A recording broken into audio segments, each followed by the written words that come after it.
For the Spartans, love was never a choice, and the bed was not a place of tenderness but of command. What to the rest of humanity was the language of desire, for them was a decree of the state.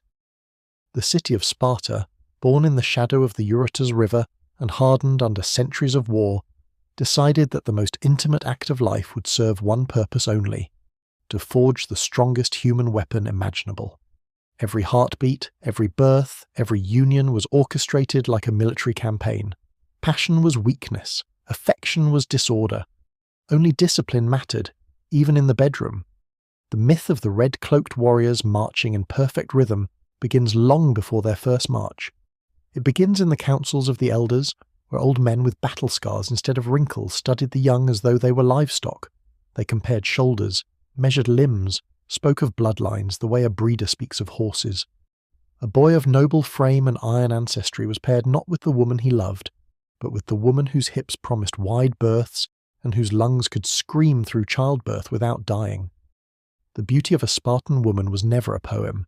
It was a certificate of fitness. Her body was a state investment, her womb a forge for soldiers. From childhood, girls were drilled in running, wrestling, and throwing the javelin. Their mothers told them they were not training for battle but for pregnancy. The stronger the body, the stronger the sons. When the day of pairing arrived, there were no flowers, no feasts, no songs, only a brief ceremony, efficient as a contract. The magistrates declared them husband and wife, and the state marked them as units of production. What happened next belonged to no one but the government. The man would not live with his wife. He would return to his barracks, his comrades, his true family, the army. The woman remained at home, her duty clear: conceive. At night, under secrecy, the man slipped from his quarters, crossed the sleeping city, and found her in darkness. They met as strangers, touched as functionaries. Sometimes he did not even see her face. The encounter was hurried, silent, animal. Before dawn he was gone, leaving no trace but perhaps a new life beginning to stir. Their intimacy was the cold precision of biology disguised as marriage. The state called it virtue, others might call it obedience. If love ever dared to appear, it was crushed under the heel of obligation. And if a union failed to bear fruit, Sparta had a remedy more terrifying than divorce. The elders allowed, and sometimes encouraged, temporary exchanges.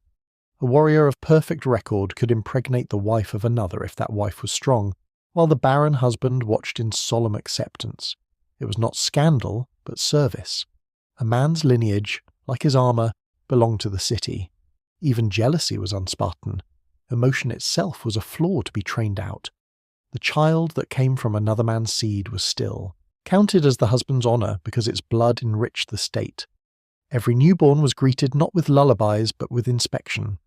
The mother, pale from labour, could not cradle her child for long. The baby was carried to a stone hall lit by torches, the lesche, where the council of elders waited. Veterans of countless wars, they judged not by name or heritage, but by anatomy. They turned the infant's limbs, examined its spine, listened to its cry. Too weak a sound, too twisted a limb, and the verdict was silent but final. The family's tears were forbidden. Compassion, they said, was treason against the future. The rejected were taken to the slopes of Mount Taygetus, to the cleft known as the apothetai, the deposits. There the earth opened its mouth, and the unwanted slipped quietly into history. Some say wolves waited below. Others say the cold did the work. The state said nothing. To them, it was not murder but mathematics. A city cannot afford to feed what cannot fight. Thus began the first lesson of Spartan life. The weak feed the strong, even in death. Those who survived the elders' gaze were declared property of the state, not of their parents. A plot of land was promised to them, not as inheritance but as future reward for service. Their mothers, once praised for endurance, now stepped aside. The fathers returned to the barracks. The child's destiny had been written before his first word. In 9 months of gestation, he had been shaped by policy. In a few minutes of inspection, by judgment. Every breath he drew afterward belonged to the collective dream of invincibility. The women who produced such children wore their pride like armour. They did not cry when sons were taken from their arms. They sang hymns of strength. To bear many sons was the highest form of patriotism. To die in childbirth was not tragedy, but victory. Their value was measured by the health of their offspring. Their reward the brief salute of passing soldiers who called them mother of warriors. Love was not the language of motherhood here. Duty was. The city's obsession with genetic perfection had turned reproduction into an assembly line, yet the system believed itself moral. The priests preached that strength was divine, that weakness offended the gods. Even philosophers from other cities whispered admiration for Sparta's order. Plato himself, centuries later, would imagine societies where love bowed before the state. Unaware he was repeating a ghost of Laconia. But beneath the rhetoric of discipline, there was a quiet cruelty that gnawed at the roots of humanity. Every embrace was a transaction. Every birth, an exam, every heartbeat, an unpaid debt to the nation. And so, generation after generation, Sparta bred itself with surgical precision. It created a race of living weapons, men whose first lesson was silence, and whose final one was obedience. Yet even as the system perfected its soldiers, it began to hollow its soul. For a people taught to replace love with loyalty and mercy with logic, what part of them remained truly human? The answer, perhaps, begins where the cradle ends, when the state returns for what it has made to begin the next phase of perfection. From the moment a Spartan child survived his first judgment, the countdown began. At 7 years old, the city came to collect its property. There was no farewell, no tears, only the quiet pride of mothers who had been told that grief was a weakness. The boy walked away from his home without looking back, because sentiment was a luxury he was not allowed to feel. Ahead of him waited the agog, the machine that would erase the child and sculpt the warrior. His world turned cold.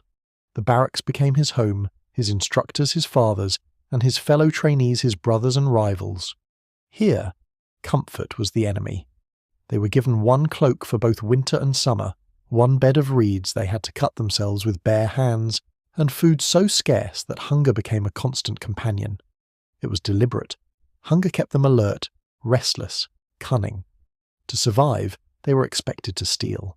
The law demanded theft not as crime, but as skill. A Spartan who could sneak into the enemy's camp undetected could certainly steal a loaf of bread. But if he was caught, if he failed, the punishment was severe. The pain of the whip was not for the theft, but for incompetence. Failure was the only sin Sparta recognized. The boy learned early that success justified all things. To lie, to deceive, to betray a friend if it served the state, that was wisdom. Instructors taught with cruelty masked as discipline. They spoke little, struck often, and rewarded silence. Speech was rationed like food. Words had to be sharp and few. To talk without purpose invited pain. Even the word laconic, used today to describe brevity, was born from their homeland, Laconia. They were trained to answer questions with wit and precision, or not at all. To speak foolishly was to be bitten, literally. Some instructors punished by biting a child's thumb until it bled, teaching him to think before opening his mouth. The body learned to endure pain, but the true battlefield was the mind. Every day was an exam in composure, loyalty, and deception. The older boys, the Irons, ruled over the younger like tyrants. They could strike them, humiliate them, test them at will. It was not cruelty without reason. It was a chain of power designed to teach domination and submission at once. In the dining halls, meals turned into psychological warfare. Who is the bravest man in Sparta? One would ask. What is courage? Would you die for your king? There were no correct answers, only traps. A wrong tone, a slow reply, and the blows came quick and public. The lesson was clear. In Sparta, even thought was a weapon, and hesitation was defeat. Out of this torment grew a strange brotherhood. Shared pain made them loyal, to one another, yet their loyalty always had a limit. Trust no one fully, show no weakness. The state demanded unity, but never friendship. Friendship was private, and in Sparta, nothing was private. They were being reshaped into perfect instruments, muscle and silence tied to obedience. Once a year came the ritual that separated the strong from the extraordinary. The ceremony at the altar of Artemis Orthia. It was not a game, it was an ordeal. The boys stood naked under the temple's torches, facing a corridor lined with men holding whips. On the altar lay pieces of cheese, symbols of abundance. The The task was simple: run, seize, and escape. But to reach the altar, they had to endure the lashes. The air filled with the hiss of leather and the sound of flesh breaking. Blood slicked the marble floor. The bravest ran smiling through agony, refusing to cry out. To scream was disgrace. To die silently was triumph. Plutarch later wrote that he saw young Spartans collapse lifeless before the goddess, still clutching the cheese they had earned with their lives. That was their graduation, the final proof that pain had no power over them. But the agog's purpose did not end with endurance. Its final lesson was darkness. For the most promising graduates, the state reserved a ritual of secrecy and horror, the crypteia. By day they hid, by night they hunted. Armed with only a dagger, they moved through the fields where the helots, the enslaved majority of Sparta, lived and worked. Their task was not random slaughter. They were to find and kill the strongest, the cleverest, the ones who looked too proud, too organized. It was a ritual purge disguised as training, a lesson in cold-blooded obedience. To kill without rage, to obey without question, that was the mark of perfection. Every year, the ephors, Sparta's magistrates, made the arrangement legal. They declared formal war on the helots, turning murder into policy. By decree, any helot could be slain without it being called a crime. A simple bureaucratic phrase gave divine cover to terror. The young assassins were no longer children. They were instruments of the city, honed and proven in blood. When they returned, they were celebrated not for courage, but for silence. They were men now, ready to take their place in the unbroken chain of obedience. And yet the more Sparta perfected its warriors, the more it devoured its humanity. Love, joy, tenderness, these words lost meaning. A mother's embrace was replaced by a salute. A father's affection was measured in his son's discipline. The very system that produced strength also bred emptiness. The Spartans became a people of stone, invincible from the outside, hollow within. When a man reached 30, he could finally marry, but even that was an act of service, not emotion. His bride had been trained as he was, sculpted into a vessel of endurance.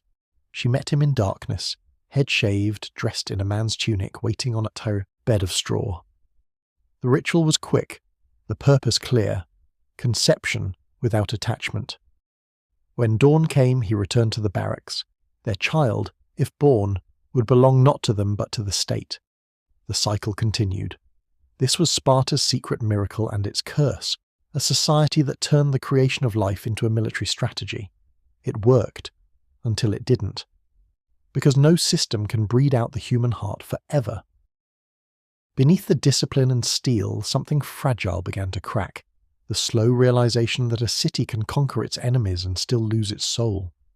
By the time a Spartan reached adulthood, his soul had been hammered into iron. Emotion was a relic of childhood, affection a foreign language. He had learned to kill without hesitation and obey without question.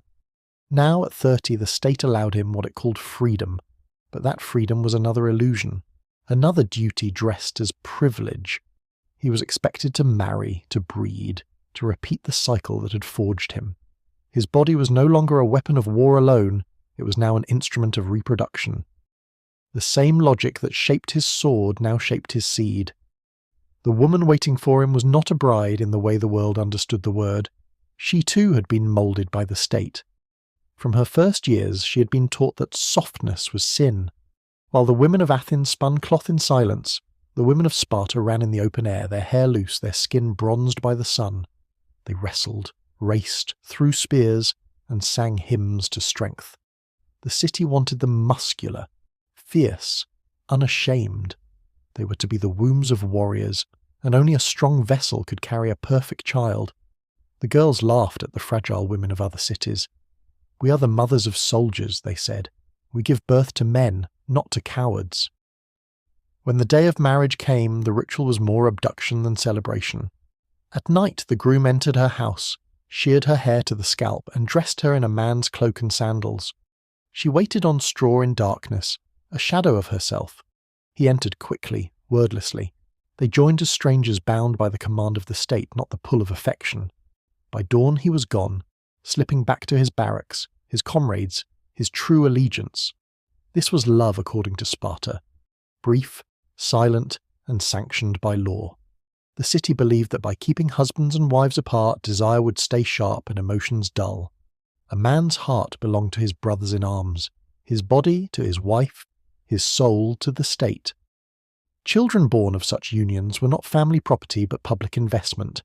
Their mothers raised them until the age of 7, then surrendered them without a tear. "With your shield, or on it," they told their sons, meaning return victorious or dead. No lullabies, no gentle goodbyes. The Spartan mother's pride was to show no pain. Her strength was her silence. There are tales of mothers who, upon hearing their sons, had died bravely, smiled, and of others who, learning their sons had fled, killed them with their own hands. In Sparta, compassion was not a virtue, it was treason. For 3 centuries this system seemed invincible. Sparta produced the most disciplined warriors the world had ever seen, men who feared nothing, who fought as one, who turned battle into art. At Thermopylae they stood 300 against thousands, and even in death they became legend. But legends are not eternal. The perfection they worshipped was a poison that began to rot their core. The first crack appeared in numbers. Every war claimed men who could not be replaced. Because the state demanded perfection, only a few were ever deemed worthy to breed. Each generation grew smaller, narrower, more fragile beneath its armour. The population of true citizens, the homoioi, the equals, shrank until they were fewer than 2,000. Every death on the battlefield became a national tragedy, not for grief, but for mathematics. The machine that had forged them so efficiently was now running out of raw material. Sparta was breeding itself out of existence. The second crack was rigidity. The Agora created perfect soldiers, but not thinkers. It taught obedience, not imagination. The world around them evolved, tactics changed, alliances shifted, new weapons emerged, but Sparta remained frozen in its own legend. The phalanx, once the terror of Greece, became predictable. They were hammers in a world that had learned to bend and flow. Their discipline, once strength, turned into blindness. Then came the most ironic poison of all, success. After defeating Athens in the Peloponnesian War, Sparta found itself ruler of Greece. Wealth flooded in. Persian gold, foreign tribute, luxuries they had been taught to despise. Land that had once been equally divided began to concentrate in the hands of the few. Greed, once unthinkable, took root. The simplicity that had defined their greatness decayed into corruption. The warrior nation became what it had always sworn to destroy, a hierarchy of privilege and indulgence, and finally came the reckoning. On the plain of Leuctra in 371 BCE, the Theban general Epaminondas shattered the myth of Spartan invincibility. He broke the sacred formation, struck where the Spartan king stood, and destroyed in 1 hour what centuries of discipline had built. 400 of their finest fell that day, and with them fell the illusion of eternity. The greatest war machine of the ancient world was undone by its own perfection. In the years that followed, Sparta became a shadow of itself. The agog faded, the barracks emptied. The once mighty warrior class dwindled until the city could no longer defend its walls. Travellers from Rome and beyond came to marvel at the ruins, to watch reenactments of the old rituals performed for spectacle, not survival. The last Spartans were actors in their own myth, reciting the script of a vanished greatness. Yet their story endures, not as triumph, but as warning. Sparta achieved what no other city dared, total control over life itself. It engineered its people the way others engineer weapons, and in doing so it proved the ultimate paradox, that a society which kills compassion to preserve strength ends up destroying both. The perfect soldier is also the perfect tragedy, invincible in body, empty in soul. This was the price of their perfection. They won the battles, they lost themselves.